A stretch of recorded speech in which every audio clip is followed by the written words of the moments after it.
मोहब्बत के रिश्ते। अम्मी ने कहा, जाओ साथ वाली आंटी से माचिस की 2-3 तेलियां ले आओ। मैं दौड़ता हुआ गया। आंटी चूल्हे पर कुछ पका रही थीं। मैंने कहा, आंटी अम्मी कह रही हैं 2-3 तेलियां दे दें।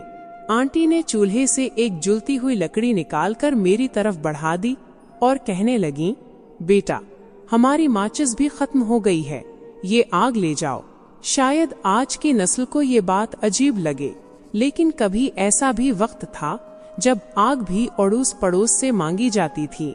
नमक, मिर्च, हल्दी, दही, लस्सी, प्याज, टमाटर, ये सब एक दूसरे से मांगना रोजमर्रा का मामूल था। किसी के घर चाय बनने लगती और चीनी खत्म हो जाती तो दरवाजे पर हल्की सी दस्तक के साथ आवाज आती, भाभी थोड़ी सी चीनी दे दें।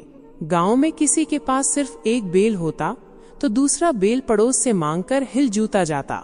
ये सब बगैर किसी झिझक के होता, क्योंकि लेन देन का रिश्ता एकतरफा नहीं बल्कि बाहमी एतमाद और मोहब्बत का होता। अगर मोहल्ले में किसी की शादी होती तो पूरा मोहल्ला एक खानदान बन जाता।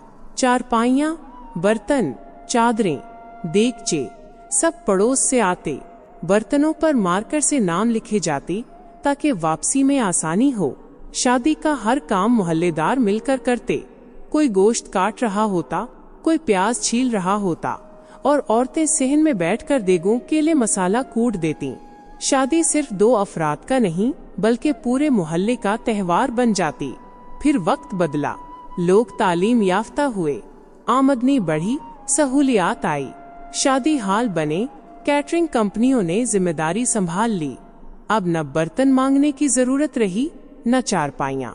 अब मेहमानों के लिए शादी हाल बक हो जाते हैं और खाना गरम गरम पुरातों में पेश किया जाता है। मगर साथ ही हम कुछ खो भी बैठे, वो बेलोस मोहब्बत, वो अपनायत, वो पड़ोसी होने का हकीकी मफहूम। अब हम खुद कफील जरूर हो गए हैं, मगर अक्सर दिल खाली महसूस होता है।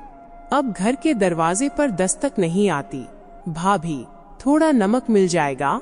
शायद हमने सहूलत तो पाली, मगर सादगी और रिश्तों की वो गर्मी कहीं पीछे रह गई।